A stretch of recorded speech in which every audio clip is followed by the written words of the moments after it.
कल हम लोगों ने सवाल बनाया था डायरेक्ट प्रोपोर्शन से, आज हम लोग कर लेंगे इनवर्स प्रोपोर्शन वाला और फिर आज हमारा चैप्टर खत्म हो जाएगा। ठीक है, देखिए चैप्टर में ना जो दो बातों पे आपको ज्यादा ध्यान देना है वही दो चीज आपका डायरेक्ट प्रोपोर्शन और इनवर्स प्रोपोर्शन, और दोनों का यदि आपको फॉर्मूला याद है टेबल को क्रिएट कीजिए, वैल्यू निकालिए, बस बात खत्म। इतना ही करना होता है इसमें। चलिए, तो इसमें हमारे पास इनवर्स प्रोपोर्शन से 4 सवाल इसमें दिया गया है। चारों सवाल आप एक बार लिख लीजिएगा और उसका सॉल्यूशन हम लोग एक एक करके उधर बनाते चलेंगे। ठीक है, तो शुरू किया जाए। सबसे पहले क्या कहा गया इसमें, देखिए ध्यान से। अच्छा, इसको बनाने से पहले बताइए इनवर्स प्रोपोर्शन का फॉर्मूला क्या था, बता सकते हैं कोई आप लोगों में से? मल्टीप्लाई होता है बस। डायरेक्ट में हम लोग क्या करते थे, डिवाइड करते थे। यहाँ पे हम लोग x1 y1 इन सभी को मल्टीप्लाई करते हैं, और मल्टीप्लाई करने के बाद भी सब क्या होते हैं, बराबर होते हैं। ठीक है ना, कुछ इस प्रकार का था हमारा फॉर्मूला। ये चल क्यों नहीं रहा है भाई, कुछ ऐसा था, देखिए तो x1 y1 बराबर x2 y2 बराबर x3 y3 बराबर x4 y4। और भी हमारा क्या हो सकता है, आगे जितना लंबा टेबल होगा उतना लंबा वैल्यू होगा, लेकिन इतना तक काफी है। ठीक है, और यही होता था आपका इनवर्स प्रोपोर्शन का फॉर्मूला। इसी पे हमारा पूरा वैल्यू बनेगा, पूरा आंसर आपका इसी पे निकल जाएगा। ओके, देखते हैं क्या है इसमें। सबसे पहला आप इसमें देखो क्या है, observe the tables given below. दो टेबल आपके पास यहाँ पे दिया हुआ है, ऐसा हम लोगों ने कल भी बनाया था। तो दो टेबल आपके पास यहाँ पे दिया हुआ है। Find whether X and Y are inversely proportional और नॉट। आपको पता करना है कि जो एक्स वाई का ये पूरा टेबल दिया हुआ है और ये भी जो एक्स वाई का पूरा टेबल दिया हुआ है, बताइए क्या ये दोनों टेबल इनवर्सली प्रोपोर्शनल का है कि नहीं है। कैसे पता करेंगे, यदि वो इस प्रकार के फॉर्म में आ गया तो इनवर्सली प्रोपोर्शनल का है, नहीं आया तो नहीं होगा, सिंपल सा है। चलिए सॉल्यूशन नंबर फर्स्ट का फर्स्ट करते हैं हम लोग। मल्टीप्लाई करते थे x1 y1 को, तो इसमें हमारा x1 ये y1 ये, x2 y2 x3 y3 x4 y4 x5 y5, ऐसे करते थे हम लोग। तो पहला क्या मल्टीप्लाई करेंगे बताइए, 6 इंटू 24 मल्टीप्लाई करेंगे, कितना आएगा 144 आ गया। ठीक है, अगला मल्टीप्लाई करेंगे 3 इंटू 48, ये भी 144।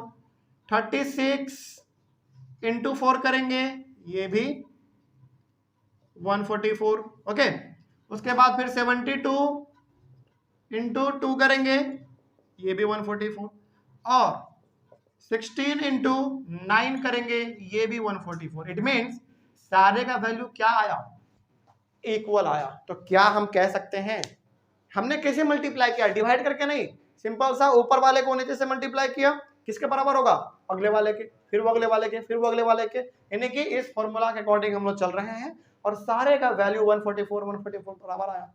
इट मीन्स क्या ये वाला टेबल हमारा इनवर्सली प्रोपोर्शनल है, बिल्कुल है, क्योंकि वो उसको क्या कर रहा है, फॉर्मूला को सेटिस्फाई कर रहा है। क्या नीचे लिख सकते हैं, hence it is an inversely proportional, हाँ या ना, बिल्कुल लिख सकते हैं। तो ये आपका हो गया पहला वाला कंप्लीट। तो आप यहां पे लिख देंगे बस, hence it is an inversely proportional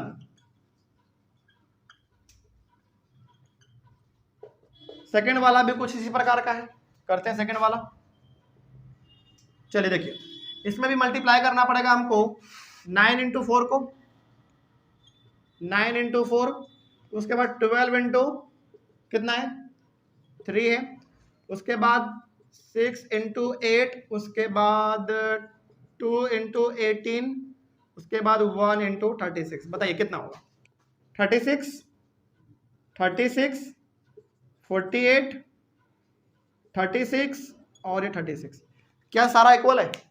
बीच में ये 48 आके गड़बड़ा दिया, बाकी सब तो सही था हमारा, बीच वाला हमारा बराबर नहीं है। तो क्या ये हमारा इनवर्सली प्रोपोर्शनल हुआ?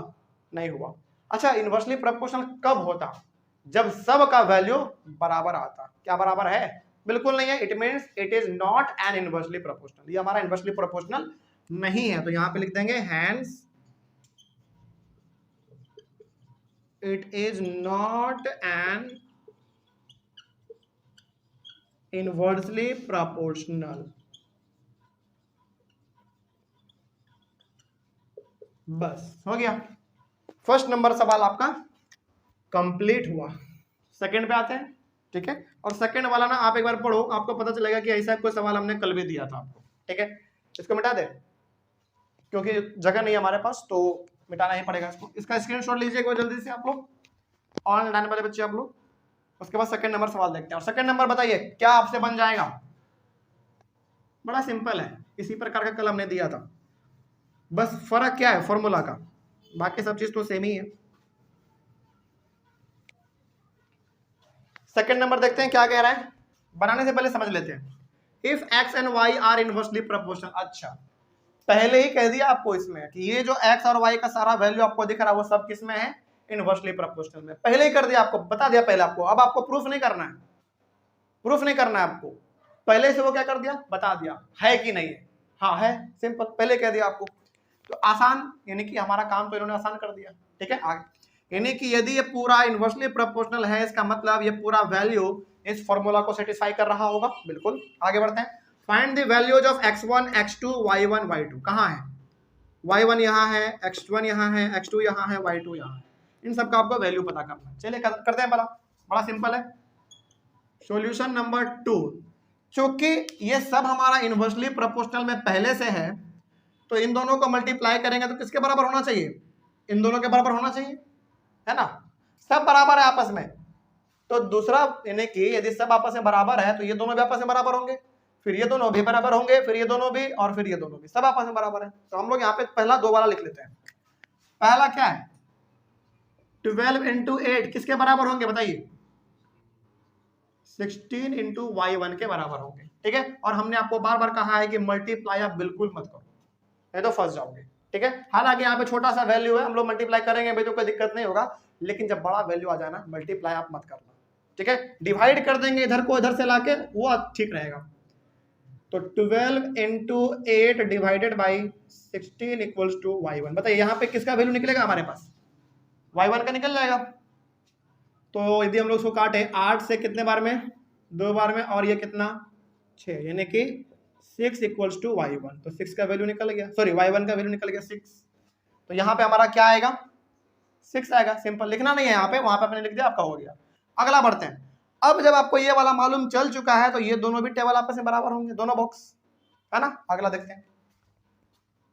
अब इस दोनों के लिए कर लेते हैं। यहाँ पे कितना होगा, 16 इंटू कितना, y1 का वैल्यू आप कितना लिखेंगे, 6, बिल्कुल। और ये कितना हो जाएगा, x1 इंटू 4, दोनों बराबर होंगे, बिल्कुल सही बात है। चल आगे बढ़ते हैं। तो इसमें हम लोग यदि करना चाहेंगे तो यहाँ पे भी आप मल्टीप्लाई मत करना, नहीं तो फिर दिक्कत हो जाएगा। 16 into 16, sorry 16 into 6 divided by 4 equals to x1। यहाँ पे आपको दिख रहा है साफ, 4 4 16 होता है, और 6 इंटू 4 24, तो 24 इक्वल्स टू x1। तो x1 का वैल्यू 24 आ गया। सिंपल, आसान है ना, बड़ा आसान है, बस आपको थोड़ा सा इसमें सोचना है, आगे बढ़ना है बस। आगे बढ़ते हैं। अब आपको y1 हो चुका है पता, x1 पता हो चुका, यहाँ पे 24 होगा। अब इन दोनों को कर लेंगे तो x2 का निकल जाएगा। चलिए करते हैं, यहाँ पे कर लो आप, कौन सा, ये दोनों। तो x1 कितना लिखेंगे आप, 24 इंटू 4, और ये हमारा हो जाएगा x2 इंटू 16, सही है ना। चलिए आगे बढ़ते हैं। तो 24 इंटू 4 डिवाइडेड बाई 16 बराबर x2। यहाँ पे साफ दिख रहा है आपको, 4 4 जा 16, और 4 के टेबल में 24 कितने बार में, 6 बार में। बड़ा सिंपल, तो कितना आ गया यहाँ, इसका वैल्यू भी 6 आ गया, x2 का वैल्यू। बस हो गया। और कुछ निकालना था क्या इसमें, हाँ y2 भी निकालना है। तो अब इन दोनों को बराबर कर देंगे। अब यहाँ पे क्या लिखोगे आप, 6 लिखोगे, क्योंकि आपने निकाला भी तो वैल्यू। तो 6 इंटू 16 बराबर होंगे 48 इंटू y2 के। चलिए देखते हैं क्या है। तो 6 इंटू 16 डिवाइडेड बाई 48 बराबर y2। चलिए देखा जाए थोड़ा ध्यान से, तो हाँ 6 के टेबल में 48, 8 बार में, और 8 2 जा 16, तो वैल्यू कितना आ गया y2 का, 2 इक्वल्स टू y2। बस हो गया। यही 4 वैल्यू आपसे पूछा गया था और चारों आपने निकाल के दिखा दिया। कोई दिक्कत है संचेत, आयुष? चलिए आगे बढ़ते हैं फिर। तो यहाँ पे ना आप कैसे करोगे, एक काम कर लेना आप, हो सके तो आप इसको ना पहला मान लेना, आप इसको दूसरा मान लेना, इसको तीसरा और इसको चौथा मान के आगे बना सकते हैं। ऐसे ठीक रहेगा, तो ऐसा पता चलता रहेगा कि पहला वाला कहाँ पे, दूसरा वाला कहाँ पे, ऐसे। चलिए आगे बढ़े, बड़ा सिंपल था। थर्ड नंबर देखते हैं, उसको मिटा दें पहले, बन जाएगा ना, बड़ा सिंपल है। आगे बढ़ते हैं। सेकंड वाला कौन सा? ये वाला, ये वाला। देखिए आपने यहाँ पे वैल्यू किसका निकाला, y1 का निकाला आपने, तो y1 का वैल्यू कहाँ पे होना चाहिए आपका, 6 यहाँ पे होना चाहिए। तो सब डायरेक्ट, सब इनवर्सली प्रोपोर्शनल में है, तो ये पूरा बॉक्स ये इस पूरे बॉक्स के बराबर होगा। तो यहाँ पे आपने क्या पुट करना है अब, y1 का वैल्यू कितना, 6। तो देखो क्या हमने 16 × 6 लिखा वहां पे, बिल्कुल लिखा, जो किसके बराबर होगा, इसके बराबर होगा। क्या इसको वैल्यू मालूम है आपको? नहीं मालूम है, तो आपने x1 रखने दिया और मल्टीप्लाई आपको 4 किया आपने। अब आप सॉल्व करेंगे, बाकी सब वैसा ही है, हमने जिसका वैल्यू निकाला उसके जगह पे उसको पुट किया, फिर आगे बढ़ा हमने, आगे बढ़े हम लोग। चलिए, तो सवाल नंबर 2 आपका कंप्लीट हुआ। अच्छा सवाल नंबर एक बार थर्ड पढ़ो तो, क्या मतलब इस प्रकार का सवाल आपने कल बनाया है कि नहीं, एक बार पढ़ो पहले आप, हम चाहते हैं कि आप इसको एक बार पढ़ो और इजीली आप बना दोगे। बड़ा सिंपल है, पहले आपको टेबल बनाना पड़ेगा, और हमेशा इस बात को याद रखिए, चाहे सवाल इनवर्स प्रोपोर्शन का हो चाहे डायरेक्ट प्रोपोर्शन का हो, टेबल तो आपको बनाना ही पड़ेगा।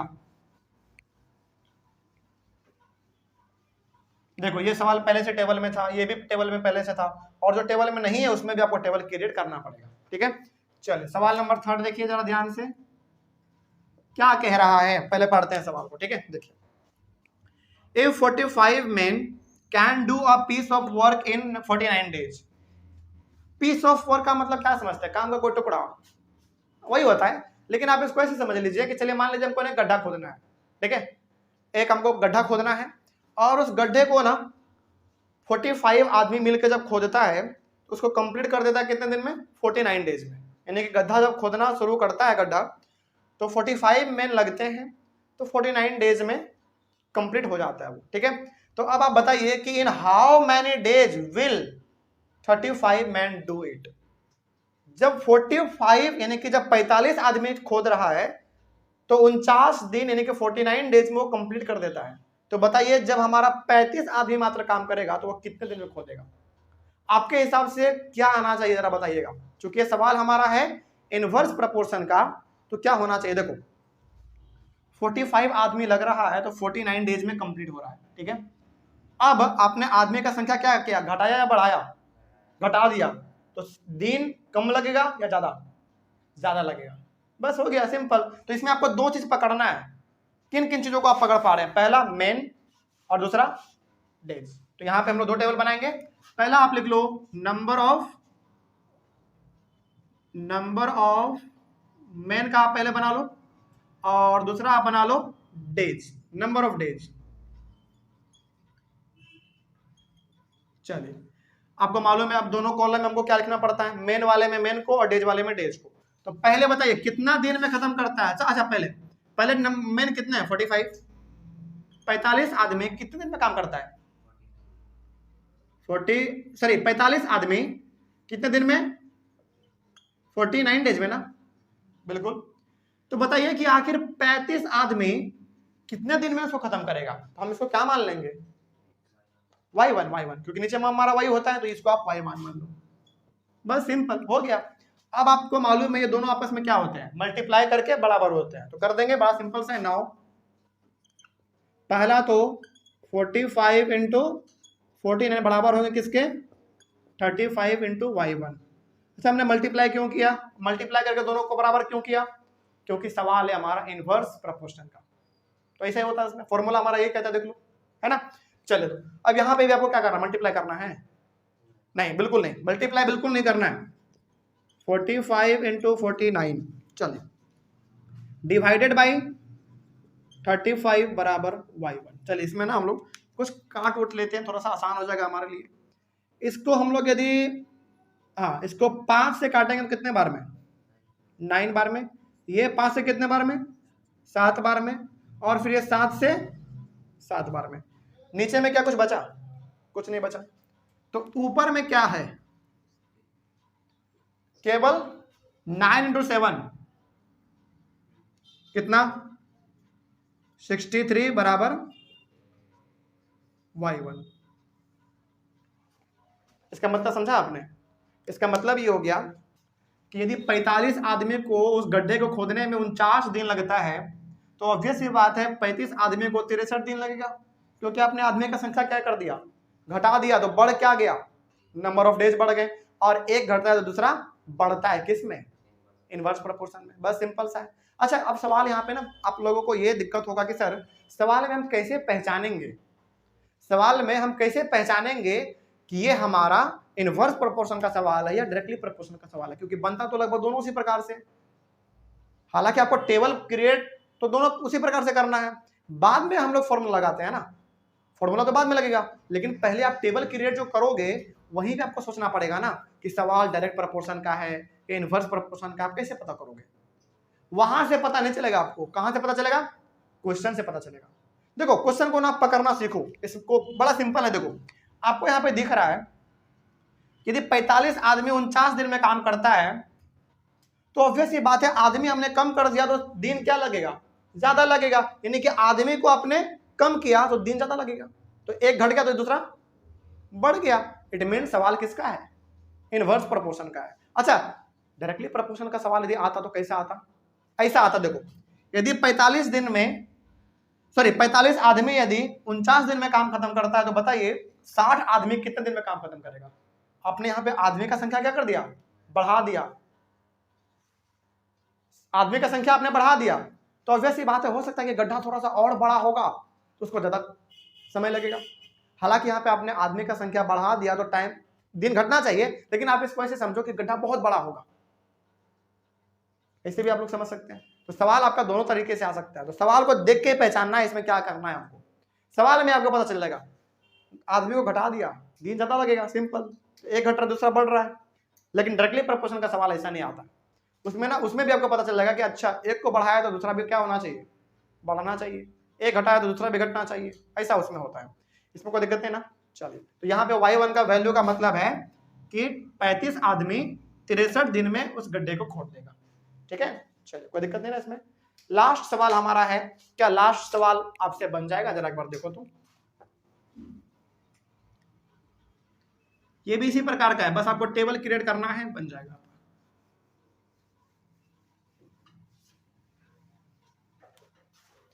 पहले सवाल को समझते हैं क्या है, देखिए 6 pipes can fill a tank in 1 hour 24 minutes। यानी कि एक पानी का टंकी है, मान लीजिए एक पानी का टंकी है, उस पानी के टंकी में ना हमारा 6 पाइप लगा हुआ है और एक साथ खोलते हैं तो उस पूरे टंकी को 1 घंटा 24 मिनट में भर देता है। ठीक है, कितना पाइप मिलके, 6 पाइप। तो बताइए कि how long will it take to fill the tank if 7 pipes of the same type are used. तो बताइए जब 6 पाइप 1 घंटा 24 मिनट में भरता है टंकी को, तो बताइए 7 पाइप कितने समय में टंकी को भरेगा? ऑब्वियस ये बात है, आपको यहाँ पे दिख रहा है कि पाइप हमारा संख्या कम है, अब पाइप का संख्या थोड़ा सा बढ़ा दिया, यानी कि 6 पाइप की जगह 7 पाइप आ गया, तो बताइए समय कम लगेगा या ज्यादा लगेगा? कम लगेगा, ऑब्वियस ही बात है ना। चलिए, तो हम लोग यहाँ पे पहले टेबल क्रिएट करेंगे। पहले आप इसमें दो चीज पकड़ो, क्या दिख रहा है आपको इसमें, एक नंबर ऑफ पाइप दिख रहे हैं और दूसरा आपको टाइम दिख रहा है। चलो, तो यहाँ पे आप पहला पकड़ लो नंबर ऑफ पाइप्स, पहला, और दूसरा आपको इसमें दिख रहा है टाइम। चलिए, टाइम को ना हम लोग मिनट में कन्वर्ट कर लेंगे मिनट में कन्वर्ट, बड़ा आसान है। पहले बताइए पाइप कितना आपके पास, 6 पाइप है, तो 6 पाइप भरने में कितना समय लेता है, 1 घंटा 24 मिनट। इसका मतलब इसको आप कन्वर्ट कर लो किसमें, मिनट में। 1 घंटा मतलब 60 मिनट और 24 मिनट कितना हो जाएगा, 84 मिनट्स। तो यहाँ पे आप कर लो 84 मिनट्स। ये आपका, ये तो आप कर लोगे ना, घंटा मतलब 60 मिनट 24 मिनट दोनों को जोड़ दिया हमने, 84 आ गया। अगला इसमें कहा गया कि अब भैया आप क्या करो, 7 पाइप कर दो, बताओ टाइम कितना लगेगा। हो गया, बड़ा सिंपल, कर लेते हैं। आपको मालूम है इनवर्स का है तो 6 × 84 बराबर 7 इंटू y1, तो यहां भी आपको मल्टीप्लाई नहीं करना है, 7 बराबर y1। चलिए बताइए 7 से हमारा 84 कितने बार में कटेगा? बिल्कुल 12 बार में। तो 12 इंटू 6, जल्दी बोलिए। बिल्कुल 72, लेकिन क्या 72 मिनट्स बराबर y1, यानी कि जब हमने 6 पाइप लगाया तो वो 84 मिनट्स में पूरे टंकी को भरता है। अब हमने 7 पाइप लगा दिया तो वो मात्र 72 मिनट में भर देता है। तो ऑब्वियस सी बात है, समय क्या लग रहा है? कम लग रहा है, क्योंकि पाइप की संख्या आपने बढ़ा दिया। बस एक बढ़ रहा है तो दूसरा घट रहा है, आप देख रहे हैं ना। और ये किस में होता है? इनवर्स प्रोपोर्शन में होता है। चलो ये भी आपका कंप्लीट हुआ, इसका आप लोग एक बार स्क्रीनशॉट लीजिए। अब बताइए क्या इस पूरे चैप्टर में कोई दिक्कत किसी को? तो मेरे तरफ से क्या ये चैप्टर कंप्लीट समझा जाए? बिल्कुल, तो मेरे तरफ से ये चैप्टर आपका कंप्लीट हुआ। अब जब आप अपने बुक के सवाल को बनाएंगे तो ऑब्वियस बात है डाउट आएगा। डाउट आएगा तो आप लोग एक बार क्लास में पूछिएगा, और आप लोगों को डाउट आए तो आप लोग एक बार कमेंट कीजिएगा, ठीक है। तो क्या ये चैप्टर कंप्लीट समझे? तो ये चैप्टर हमारा कंप्लीट हुआ। अगले वाले क्लास में हम लोग मिलेंगे अपने एक नए चैप्टर के साथ और एक नए शुरुआत के साथ। तब तक के लिए thank you very much and have a nice day.